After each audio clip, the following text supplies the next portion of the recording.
The Patriots have won 9 games in a row. Can they make it 10 against the New York Football Giants on Monday Night Football? We're about to go into the game and talk about it. You're watching Patriots No Huddle. Welcome. As you can tell, Derek Havens isn't with us this morning, so it's just Mike Diabeta and myself. Hopefully, we're going to be joined by a Giants beat writer, Nikki Gist, who's one of my favorite follows on Twitter. She's a take no prisoners kind of person. But Mike, how are we doing today? I'm doing great, Steve. As you can see, I am in a flank two position. I shouldn't really say that. I'm not in a flank two position. It's the busiest travel day of the year, so here I am in the Wichita train station with Del Griffith. We're trying to sell some shower curtain rings, and had an interesting journey, but hopefully we make it home in time. And just remember, it is not officially Thanksgiving until Neil Page and Del Griffith have showed up on your television screen. That's right. And we hope everyone that's listening out there has a great Thanksgiving, a safe one, and hopefully one that's full of food. So, we'll go from there. But hey, Mike, the Patriots have. I think it's going to be a tough game this week. Against the Giants. I know the Giants are the polar opposite. Patriots are 10-2. The Giants are 2-10. But I'm not, as Mike Vrabel mentioned on Sunday. Records don't mean much, right? No, you're absolutely right. I mean, if you look at the tail of the tape when it comes to the Patriots and the Giants right now, yeah, 10-2, 2-10, like you said, perfect analogy, mirror image. But they're not all that dissimilar when it comes to the rankings on offense. This is the eighth ranked offense that we have here in New England for the New England Patriots. The Giants are ranked 11th. They're still averaging, 348.5 yards per game. So, you look at what this team is doing. They're ninth. Actually, they're a better rushing offense than the New England Patriots are. And, defensively, that's where the two teams kind of really separate themselves. You're looking at, the Patriots being toward the top ranked of the defense, albeit, I know they had a few hiccups, against the Cincinnati Bengals earlier this week. But for the most part, this has been a solid defense. The Giants have had their struggles, but all struggles go away when these two teams take the field. They know each other well. They see each other during the preseason, and you can bet that the Giants are Mike Kafka and that Giants coaching staff is going to have this team ready. They know that the Patriots are going into their bye the following week. It's going to be throwback week. My claws, my cleats. There's all different kinds of distractions that could take the Patriots out of this game. The Giants have to show up and they have to play hard right from the opening snap in order to do that. Yeah, and they should be getting Jackson Dart back, which will be a boost to the offense.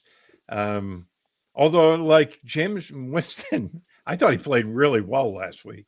Um, and the Giants have been, I don't want to call them feisty, but they've been tough. I mean, they took the Lions to overtime, you know, um, last week.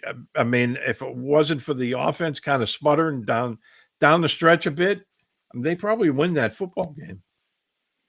Oh yeah, I think so. And look, anytime that and I don't want to say divisional, opponent because it certainly is not that. They're a conference opponent by right. The Patriots see them once every 4 years, but the Giants feel so much more familiar to the Patriots than that. Again, with them playing in the preseason, this team is capable of hanging in games, and they're not a team that gets blown out of the water every time they take the field. They've been better than I think a lot of people have imagined. And if they do get Jackson Dart back this week, that's going to be a boon for them. But if not, Jameis Winston has proven that he's more than capable of being a solid quarterback for this club as well. So I'm looking forward to this. There's a lot of interesting nuances, a lot of good matchups that we can talk about that I think could make the difference one way or another We're for the having a Patriots. technical difficulty here. I think I lost. I'm not hearing him.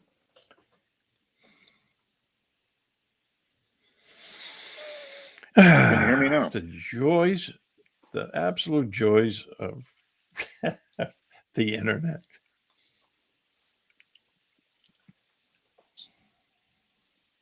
Stand by.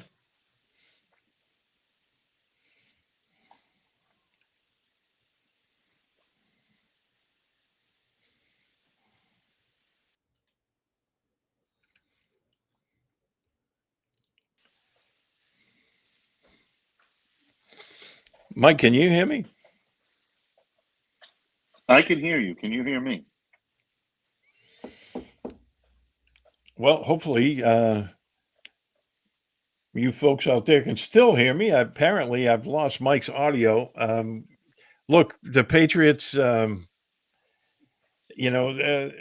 think this week is going to be a tough one for the offense. They're missing both sides of their, you know, excuse me, they're missing both players on the left side of their offensive line, and they're facing a Giants defense. Look, these guys can get after the quarterback, and you know they have Brian Burns, Dexter Lawrence, Kayvon Thibodeau, the number 3 pick in the NFL draft, Abdul Carter. These guys are, they're all good pass rushers. They can get after it, and I think they're going to try to, you know, get after Drake May this week and disrupt things. I think, last week, Cincinnati was missing a lot of their top pass rushers. And, that defense was pretty bad. Now, the Giants have given up a lot of points. They've given up a lot of yardage. They've given up a lot of points. But I think this week, with the injury situation, of the left side of that offensive line, it's going to be difficult for the Patriots to move the football. I know that, at least their skilled guys are getting healthier. Hold on. I think we got Mike back on the line here. Can you hear me now, bro? I can hear you. Can you hear me? Yes. Okay. We had a little glitch there. So I was talking about the Giants pass rush. Brian Burns, Kayvon Thibodeau, Dexter Lawrence, number 3 pick, Abdul Carter. I think this is going to be a tough one for the Patriots offense to keep Drake May, upright in the pocket without having to get rid of the ball really quickly this week. Yeah, I mean, you talk about a week that the Patriots do not want to necessarily have to go into the bye on with knowing for sure they're going to be without Will Campbell and Jared Wilson on the left side of that offensive line. This is going to be a tough one. Dexter Lawrence, among the best nose tackles, if not the best in the business right now. Brian Burns is, making his comments about Drake May and about the anticipatory way he plays football. Maybe a little bit of psychological rope-a-dope going on now between Brian and Drake. Brian's got a thing for Patriots quarterbacks where he just loves to get in their head. Bottom line, like you said, there's a lot of very good defensive players on this team that can make things difficult and make life difficult for the New England Patriots if they're not prepared. So the Patriots need to continue to play their game. They need to be cerebral in terms of how they attack the field. If they do that and they control not only the line of scrimmage, but most importantly, the time of possession, I think that's going to be so important for them to try to get a win on Monday night. Yeah, and I think this one might shape up to be another big week for Travion Henderson, the backfield, Ramondre Stevenson, obviously the same way, and Hunter Henry, right? Because Hunter Henry had a career best 115 yards. He's he's always been Drake May's kind of security blanket, and we look forward to seeing more of that this week. I don't know whether they'll have the time to go deep against this Giants secondary, but with Stephon Diggs, Mac Hollins, and of course Kayshon Boutte back, the Patriots can throw the ball deep on anybody. Whether or not Drake May has time to do that on Monday night remains to be seen. But it's going to be a good chess match offensively for Josh McDaniels, because I think the Giants are going to bring the heat, and that's that's one way of disrupting everything. Yeah, absolutely. And I mean, you look at the safety tandem that the Giants got back there. They got Javon Holland, Tyler Nubin, how do you attack that if you're Josh McDaniels? You use the tight ends and you try to utilize the tight ends to the best of your ability. It would not surprise me this week to see CJ Dupree potentially get a practice squad elevation.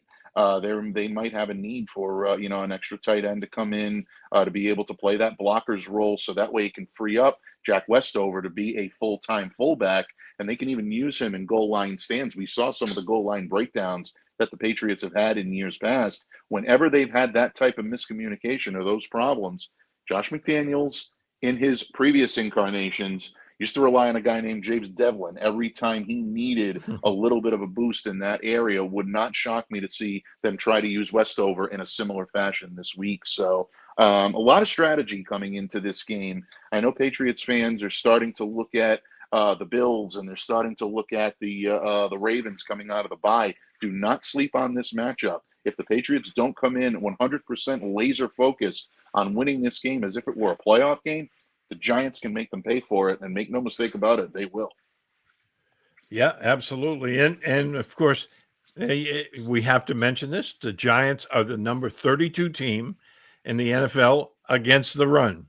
Whether or not the Patriots can take advantage of that, is going to be a big question for Monday night. Because look, last week, the Cincinnati Bengals were terrible against the run, right? And it didn't quite work out that way, with the Patriots. And we'll see if they can get the running game going. Of course, if they're able to get it with Ramondre Stevenson and Travion Henderson, of course, that makes play action passing that much more effective, and it will slow down that pass rush. But as we saw last week, they weren't able to run effectively against the Bengals. And so now we'll see, with that Giants front seven, can they run the ball? I think it's a legitimate question, because the run blocking for the Patriots hasn't been great. No, it hasn't. And again, which side do you run to now with Right. inexperience on the left-hand side? Because you're going to have two new starters in Ben Brown, and we assume it's going to be Vidarian Lowe, although I think Marcus Bryant has a chance to make a little bit of waves over the course of the next couple of weeks, especially if Will Campbell, and the reports are correct, that he's going to miss at least 4 with a potential to go on IR. That's going to be interesting. Do you run to that side? Do you try to run to the left? I know teams are going to force them to do it. The Giants would only be smart if they tried to test the Patriots' weakness. Or do you try to run to the right and go with Morgan Moses and Michael Wenu and try to utilize your two stronger or more seasoned, or at least the two linemen that are more comfortable with dealing with each other on a daily basis as that camaraderie builds on that offensive line? Like you said, this is the worst rushing defense in the league that they'll be facing in the New York Giants. I think they're averaging 157.2 yards per game on the ground. Ramondre Stevenson looked like he was still feeling the effects of that toe injury. I don't know how much they're going to be willing to use him with the bye week coming up. I don't expect him to be inactive, but he may not be your bell cow back this time around. I think they might try to utilize Travion Henderson in that role, see how much they can get out of him, because if you can give Ramondre as much rest time as possible to try to get better with the bye week coming up, you do that. You're going to need him against Buffalo and against Baltimore in order to win those 2 games. And right now the Patriots are sitting pretty, but I still look at those 2 games as must-win games if the Patriots are going to be taken as a serious Super Bowl contender. So, again, making it sound like the sky is falling here when it comes to the Patriots and the Giants this week, but this is an important game for them to keep the foot on the accelerator. And there are so many different ways in which this could go off the rails, and the fan base could be wondering, well, what happened here? We're losing to a 2-10 team. How did that happen? It can happen in the blink of an eye if you're not careful, because the Giants are better than this record indicates.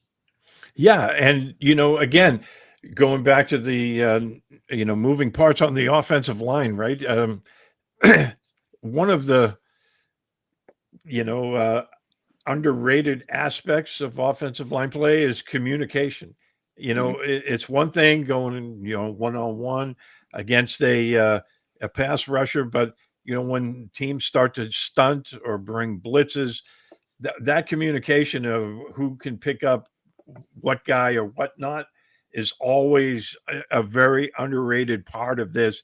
And with two new faces on there, both on the left side, that could be present a problem. So I think the Patriots offense is going to have a. I think throw the numbers out the window. I think they're going to have a significant challenge on their hands on Monday night. But now I want to switch it over to the defense, right? I mean, the Giants, they've run the ball very well. They've run the ball actually better than the Patriots, and they've chewed up a good chunk of yardage offensively. And for the past 3 weeks, the Patriots' run defense has not been, as stout as it was earlier in the season, and that's something we're going to have to keep an eye on. Oh, without any question. Absolutely. And now without Alex Austin as a potential body that could be there if the Patriots do indeed experience some injury difficulties. And we all know that this team is capable of being decimated by injury at a single position at a moment's notice. Hopefully, the secondary won't fall victim to that. But Alex had a very good training camp. He had a very good early part of the season, struggled a little bit, and then kind of fell out of favor with the Patriots coaching staff. But make no mistake about it, he could be a very effective weapon in the field if the Patriots needed him. They're not going to have him this time. So now what do? Do you go to the air and try to test out Wan'Dale Robinson, Darius Slayton, try to get these guys involved? Wouldn't shock me to see Jalen Hyatt get a few more looks than he's been getting as a reserve. There are options, and Tyrone Tracy has run the ball very well. Devin Singletary, we know him from his time up here in Buffalo. He's been a guy that they've relied on. There are a lot of different ways in which the Giants can utilize that offense. And again, offensively, they're not ranked all that dissimilar from the New England Patriots. They move the ball well. They can get into the end zone, and they've proven that they can keep games close. So Patriots defense has to be very careful here. They're going to be, at a disadvantage without Milton Williams, but we don't know the injury status yet of Kyrios Tonga. That could be a huge factor in this game as well. A lot's going to be revealed once the Patriots hit the practice field in earnest on Wednesday and especially on Friday. Pats fans are going to want to watch very closely to find out what this team has going into Monday night. Yeah, and Robinson in particular for the Giants is having a really good season. So I would imagine we'll see him and Christian Gonzalez matched up, and that would be a great matchup to keep an eye on Monday night. Hopefully the Patriots can get, a pass rush going. I'm curious. I know Jackson Dart is supposed to be back. He's been back in practice. But I wonder if the Giants will be a lot more conservative with him running the football, which that's a big part of his game, his ability to run. But coming off a concussion, he should be just getting back. I wonder if they'll be more conservative and try to protect him a little bit and keep him more in the pocket. That's a very interesting point. And again, at 2-10, you're looking at a team that's not competing for a playoff spot right now. They're building for the future. Jackson Dart is someone they'd love to build on as their future cornerstone, no matter what coach comes in and takes the reins next year in East Rutherford. So the Giants have to plan for contingency. They're not simply going, back to the wall and saying, okay, we're just going to go for it. They've got to be conservative. So in my opinion, that's exactly how I would play it. I would be careful about exposing him to the type of injury that he could have if, in fact, they ask him to fight for extra yardage or to put his head down and continue to rush and try to use his legs to make plays happen. I don't think they'll completely immobilize him because it takes him out of his game and then he won't be effective at all. But it wouldn't surprise me to see him air it out more this week than run the football. And I think in terms of the running game, I think you're going to see a heavy mix of Tyrone Tracy, Devin Singletary, maybe even Eric Gray getting a few looks. I think they're going to stick with the runners this week. That's just my opinion. Of course, we'll probably regroup next week, and I'll be completely wrong on this. But I'm going to say they stick with their runners this week if they want to try to get success. You're very rarely wrong, my friend. So, oh, thank you. I appreciate that. but That no, means a I lot, think Steve. hey, look, yeah, I think it's going to be a fantastic game. I throw the records out. The funny thing about this is we're so used to seeing the Giants almost every year, right Mhm. in the preseason, that it seems like they play them an awful lot, but they really haven't when the games count.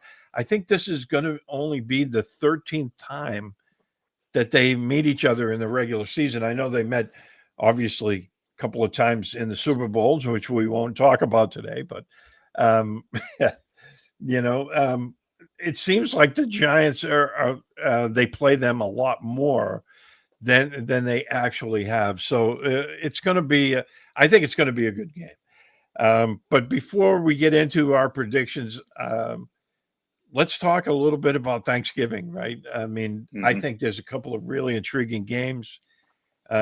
What's your thoughts? Who do you like with the Green Bay Packers and the Detroit Lions, with the Lions being at home on Thanksgiving as they normally are? This is going to be a great one, and I mean, this could go either way. And I'm not trying to keep myself on the fence when it comes to that. I believe the Detroit Lions are coming in as 3-point favorites at home. Uh, I'm going to say I like the Lions in this one. I think that they're going to find a way to get the job done. Josh Jacobs right now coming into this game is questionable. We'll see, if his status, comes out throughout the weeks. I know, Romeo Dobbs has been a guy that they've been relying on very heavily, but I like Amon-Ra St. Brown, and I really love the way this team is kind of rounding into form. The Lions have been up and down a little at points this season, but I think they're heading into the point where they know they really need to play their best football if they're going to be as effective as they can be. So look for a dose of Jamar Gibbs with a side of Amon-Ra St. Brown. I go with the Lions in this one by a touchdown. Yeah, I like that. I like that prediction too. And I think it's going to be, I think it's going to be a fantastic game, right? I mean, both of these teams, I think half a game separates them, with their records, and both are vying for that, crown and the NFC North. But the afternoon game should be another interesting one. Dallas Cowboys at home against the Kansas City Chiefs. This one has a lot of implications as well. The Cowboys are playing a lot better lately. I thought, that after they got so far behind, it looked like it was going to be an absolute blowout, down 21 zip against Philadelphia. I mean, they came back and won the football game. A fantastic finish to that game. Oh, absolutely. Really a fantastic finish. And, you know, Dallas is starting to play really well deep into the season. We joked about this coming on before we hit record and before we started to lay this down for real, that the Cowboys may find themselves in unfamiliar territory, playing strong right to the end. Normally, they start off quickly and they kind of inch into the playoffs, and it usually leads to some negatives. But this is a team right now that believes that they can hang with anybody, and they're getting a Kansas City Chiefs team that is starting to get their swagger back. There's a big victory over the Indianapolis Colts over the weekend. They know that they can put pressure. They know that they can, rely on everything that they've done in the past to make sure that they're coming out on top. This one's going to be in Arlington. I know Dallas is always pumped up to play on Thanksgiving. They're a Thanksgiving staple. But the one thing that concerns me right now is George Pickens was a limited participant in Dallas's walkthrough on Tuesday with a calf injury. Want to keep your eye on that one if you're, either a Chiefs fan or a Cowboys fan. That could be a problem for Dak Prescott, and that could be something that Steve Spagnuolo could really take advantage of with this Chiefs defense.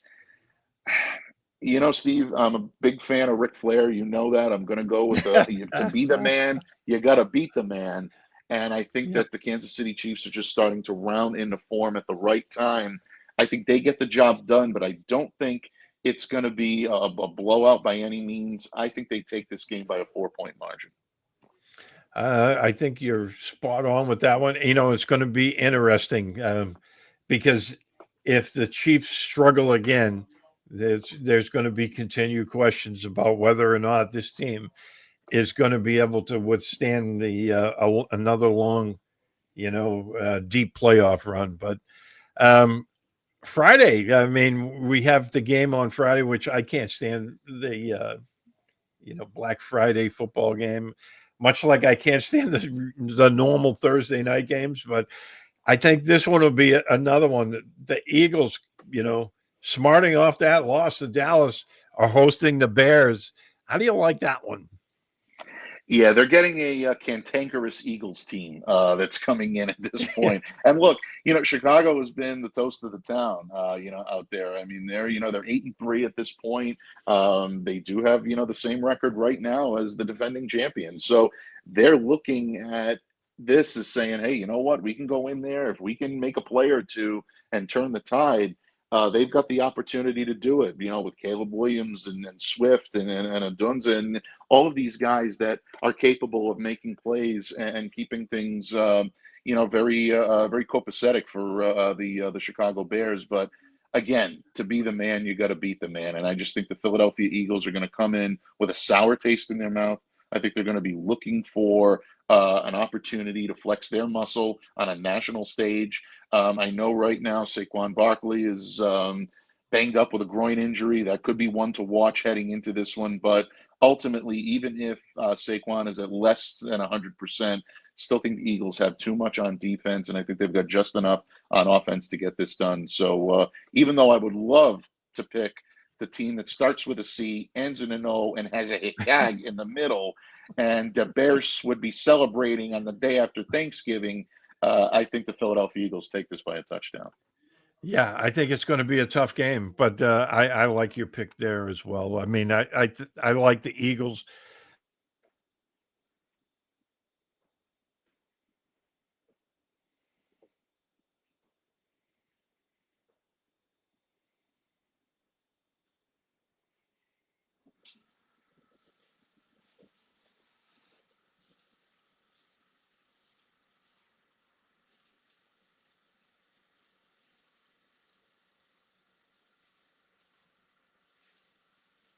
Oh, yeah. And now my microphone was playing games on me. Are you still with me, Mike?